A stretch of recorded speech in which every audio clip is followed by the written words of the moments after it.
This event, as tragic as it is, as crippling as it is to a lot of us in conservatism in particular, it is not crippling to people of faith.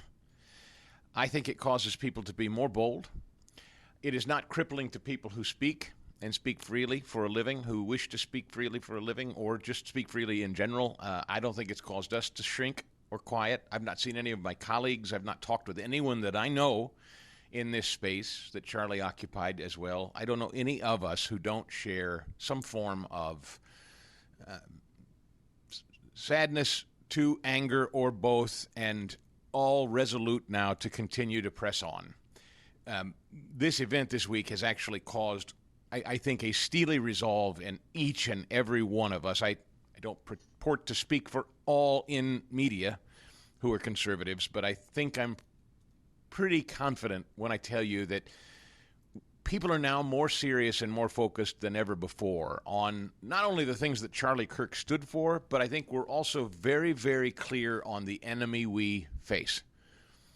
You know, I read at the Federalist, for instance, today, Mark Hemingway said, "The left has never been held accountable for political violence, and that must change." I don't know what that means exactly. That may mean different things to you. I see on X, and I'm going to talk a little later in the show today about X in particular and why I think in many ways we have, oddly, Elon Musk and X to thank at this time. It's largely found in the response, but I'm also mindful that X and platforms like it are also a bubbling cauldron of evil and attack. And as I read it today, Russia and China are using that platform to, with bots and other things, to try to foment more rage and cause more anger and division, and trying to encourage people that the only way to rectify this and ultimately get even is to somehow cause and create more violence. That is certainly not what any rational person is calling for that I know of, or should be calling for. Anyone in our space or anyone you see in your private life who is suggesting the only resolution to this is more killing, sorry, folks, that is not what Charlie Kirk stood for. Charlie Kirk was not a killer. Charlie Kirk was a Christian, and I'm going to keep coming back to that. And it's interesting. I got a note today, the timing of it for this guy, unfortunate. I appreciate the point he was trying to make, and I'm not even angry at him that he was trying to make it, but I just thought it was so funny that this was the note that I got moments before I came on air this morning. And I was struck by it only because on our side, and I don't just mean their side, I mean our side, there are people who call themselves conservatives who believe Christianity and Charlie's faith is the problem, and that guys like me are talking too much about Christianity, and if we weren't so preachy, you wouldn't die. And this guy on X, not going to call him out, but he said, and he was writing a perfectly legitimate, he's free to say it. I'm not mad at him for saying it. It's his opinion. He can say it. He shared it with me on X. He said the problem, and he types it in all caps so that I know this. The problem simply is Christianity being proselytized, especially in politics. Turning Point gave Charlie a platform to proselytize his Christian religion, and he did it at every opportunity he had. And then he goes on.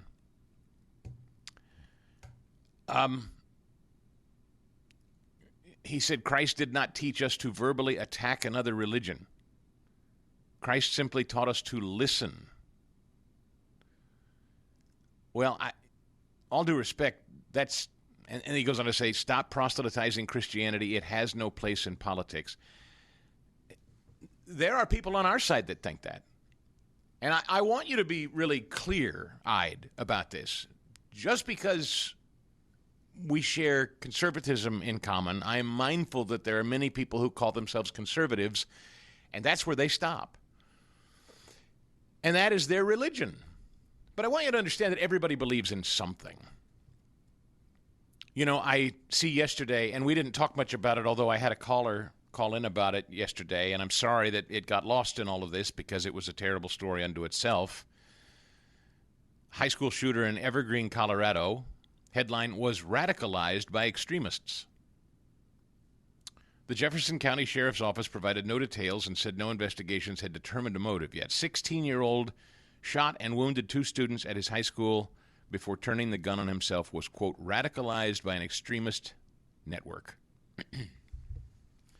We don't know yet. They won't say anything more about that. They say this assassin's bullets of Charlie Kirk perhaps allegedly had more of this trans business scrawled on the bullets. I don't know what radicalized. This 16-year-old was, quote, radicalized by extremists. I don't know what that means.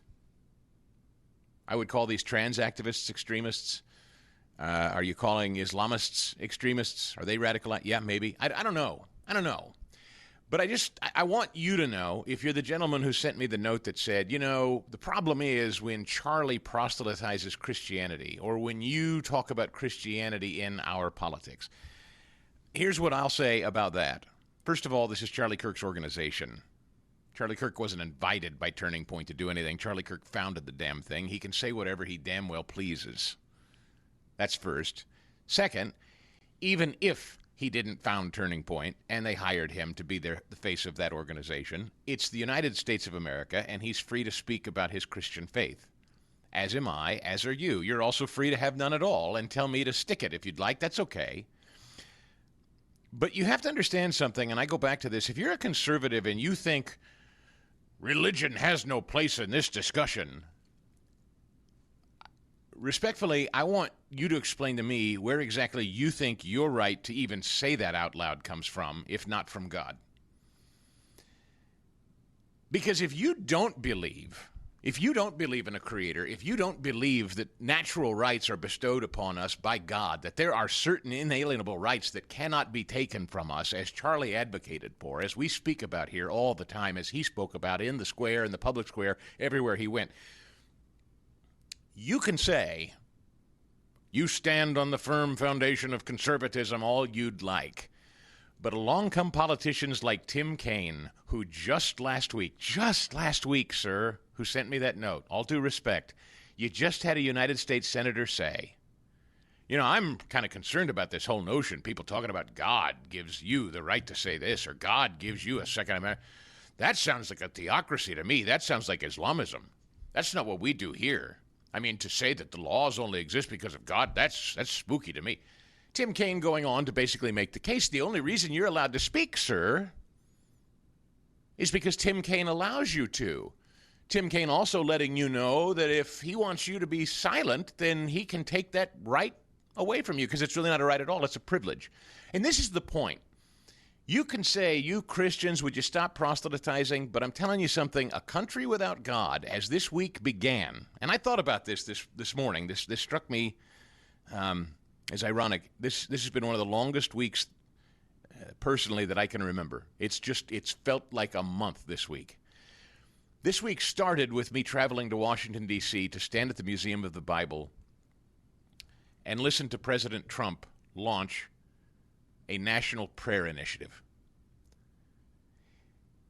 where he said a country that is praying and a country that is gravitating toward religion is inherently in better shape than one that is not.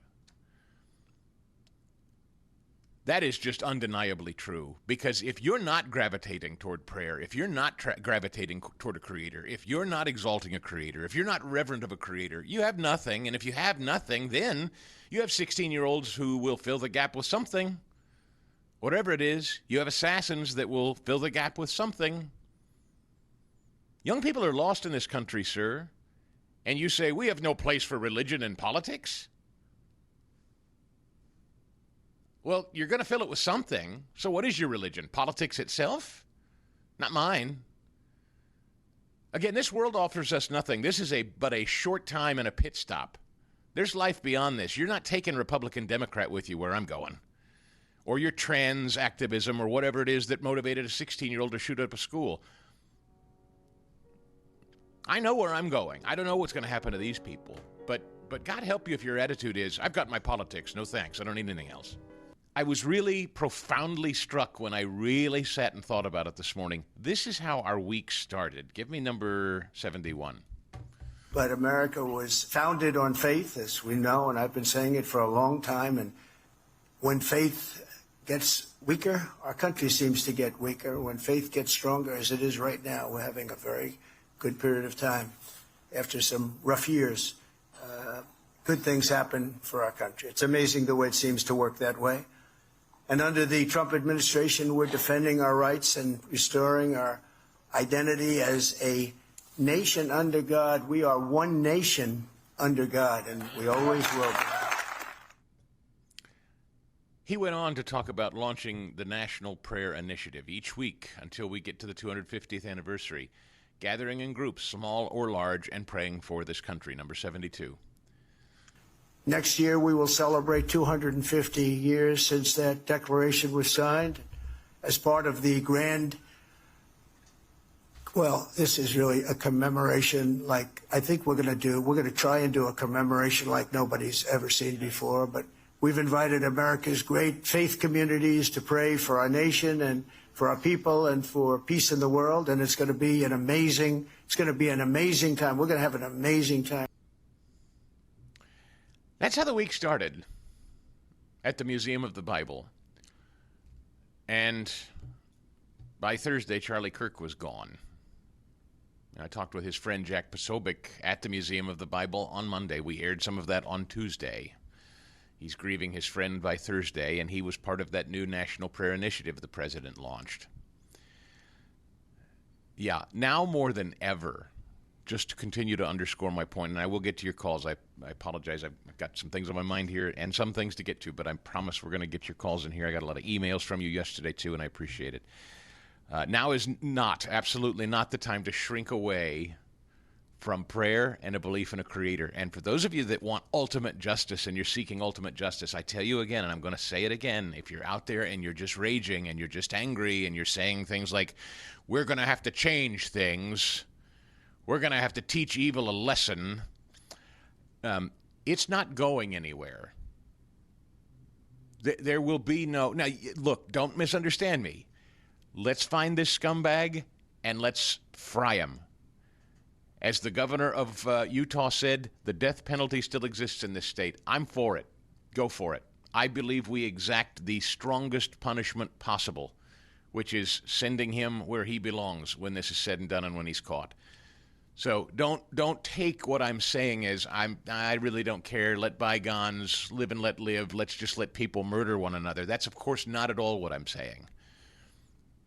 But this consumption that some have on our side that if we just get tough enough and if we just get mean enough, evil will be vanquished. No one will mean us harm. I'm sorry, you're just wrong. And that is rooted in something else. It's certainly not Christian. The peace that transcends all understanding is what Charlie Kirk had. He got justice. He's home, as I said yesterday. That's what we should all want for ourselves and this country. So again, a guy saying, you guys have got to just stop talking about your Christianity. That's the problem. No. That's exactly the wrong thing. By the way, if you're suggesting talking about Christianity means death, well, there's a guy that knows something about that. He's quite literally the face of our faith. So Christians are very well aware of persecution that they face if they speak. We are able to speak in this country freely because of the First Amendment. We believe the First Amendment exists as a natural right, and that is a gift that comes from our Creator, not from government. So you see how, from the very beginning, they're inextricably linked? To my friend, all due respect, who says if you just stop talking about religion, this wouldn't be such a problem. Because everybody's going to fill their gap with something. Everybody believes in something. Transgenderism, race, politics. Everybody has their thing. If there's some other thing they're focused on than a relationship with Jesus and their ultimate destination. Everybody has something. Everybody has a passion that they fill their lives with. Charlie's was Christ. And I'll just say, reject the messenger but need the message. We're all very familiar with that. Charlie believed it. I believe it.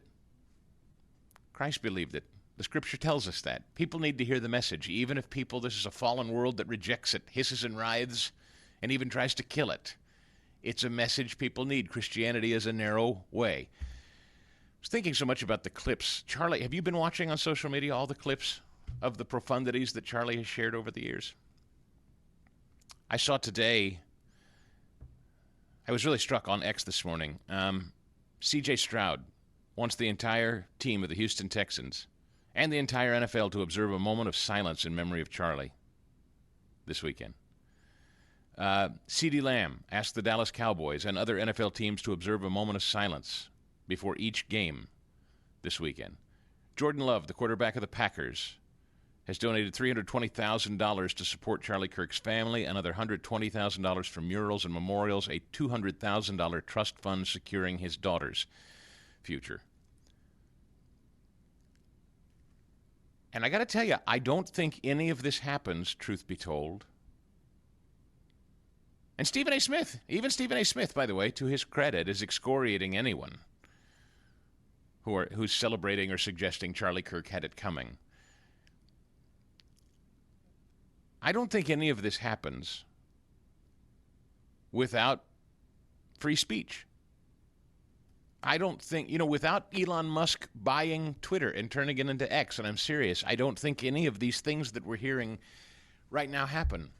Charlie's death, Charlie's going to be a martyr.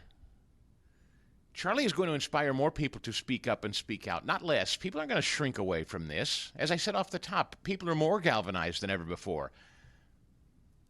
People are going to be more bold for their faith. People are going to be more bold for conservatism. I hope the former before the latter.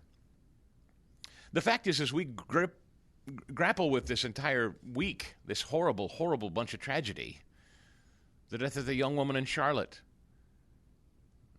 it's essential to reflect on the abyss we narrowly escaped. That's a world steeped in deeper silence and irretrievable loss.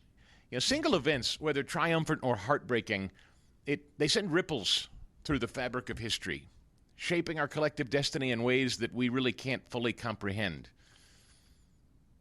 In the context of significant interventions, I think Elon Musk's acquisition of Twitter, that he now rebranded as X, stands as a pretty remarkable act of defiance against censorship.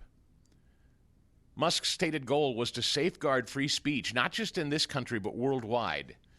And he's been really straightforward about his motives. That platform has become a hub of heavy censorship previously, and it targeted particularly conservatives like me. Elon wanted Twitter, now X, to be a true public square, using algorithms and prioritizing transparency, all in the name of helping humanity through unfiltered expression. It reminds me of what's called the butterfly effect. You familiar with that concept from chaos theory that was pioneered by a guy called Edward Lorenz? In a complex system like the weather, for instance, a tiny change, like a butterfly flapping its wings, can lead to vast unforeseen outcomes, is the theory, like a hurricane forming far away. So when Elon Musk, for $44 billion in 2022, purchases Twitter, he unleashed an exponential wave of informational freedom. It reshaped narratives all over the country and all over the world. Imagine the alternative: the world's most popular news platform held captive by Democrat censors, curating narratives, suppressing truths in this Orwellian haze they wanted us to live in under Joe Biden. I remind you of the COVID era. I remind you of the Hunter Biden laptop. The assassination of Charlie Kirk starkly illustrates Elon Musk transforming potential suppression into revelation and how important it is. Without a platform like that and this, raw footage of Charlie's many inspiring college debates, as well as this week's tragedy, might not have fully surfaced ever. We'd have lost a martyr's legacy and the inspiration to oppose the barbarism that took his life. The suspect's identity could have remained concealed, outrage stifled by algorithms, with the FBI and media twisting the event into random violence, as they so often try. This butterfly effect, if you will, highlights pivotal moments that yield both profound benefits and unbearable pain. If Trump hadn't moved his head just a quarter an inch in Butler, history could have taken a catastrophic turn. Yet that minute, that tiny adjustment, spared a leader and galvanized a movement. Elon Musk's intervention served as a positive flutter of those butterfly wings that, in my view, liberated truth from the clutches of censorship. However, Charlie's cold-blooded murder wounds us all deeply, and it doesn't seem possible to find silver linings at a time of such evil. Still, we're prayerful that through divine intervention, the repercussions of this tragedy inspire millions of Christians, as well as Republicans, independents, conservatives, people who are sort of politically agnostic, to emulate Kirk's path of family, faith, friendly debate, unyielding patriotism, creating a renewed resolve to make America great again. And I don't know, quite frankly, if any of that happens. I don't know if the tributes pouring out today from guys in the NFL happen without X. Seriously. The butterfly effect. It applies to truths that would vanish in a world without X altogether. Buried stories like the brutal murder of the Ukrainian refugee. Stabbed by a repeat offender with 14 prior arrests. Would we know that without a vehicle like X? I doubt it. That might disappear and totally protect Democrat narratives about crime in our cities. Trump's achievements like the border, economic revival, Doge, all of that would have been disappeared by government-run social media platforms. You understand that, right? Shows like mine can talk about it, but broadly, people would never see it were it not for something like X. Trump's return to the White House, it's very unlikely without Charlie, without young people, without X to counter the hoaxes and legal battles or amplify those turning point rallies that exposed campus indoctrination and so much more. We can't control the good and the bad events that befall us. Our Creator handles that. But free speech, which is a gift from Him, is essential to self-governance. It allows us to uncover facts, learn from them, respond productively, and turn devastation into silver linings and solutions rather than succumbing to ignorance. Ignorance is not bliss, not when you're talking about the country. If we're deprived of truth, citizens elect charlatans. Democracy is eroded in ignorance. Elon Musk serves as a pivotal real-time truth amplifier with this thing he bought called X now. Transparency, debate. This was evident in the rapid spread of footage of Trump's 2024 campaign and Charlie Kirk's assassination, I'm sorry to say. It sparked scrutiny, investigations, a manhunt, outrage. Without that butterfly flutter, if you will, we'd all live in a darker, less aware world, blind to evil.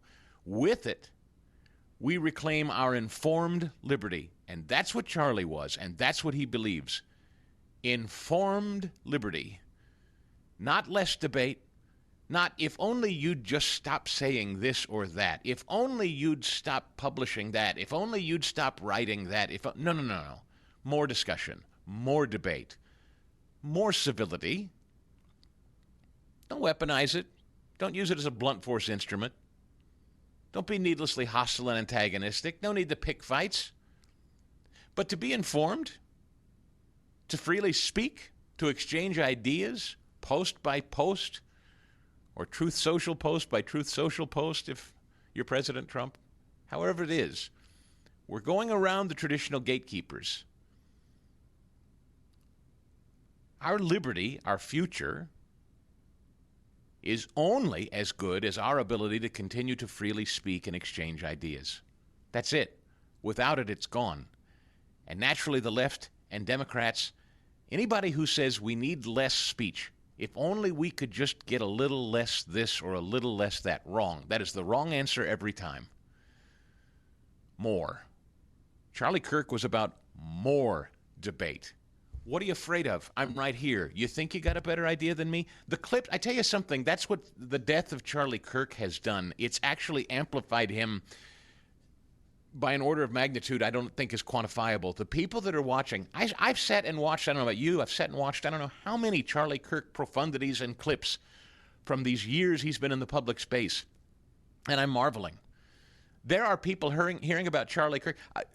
My wife has a liberal friend who reached out to her and said, I'm so sorry to hear this news about Charlie Kirk, but I didn't know who he was. I'm sorry to say. She does now. And so do millions of others. And when they hear what he stood for and the way in which he said what he said in the arena of ideas, he's just been amplified by a lot. For full shows, live and on demand, it's Salem News Channel.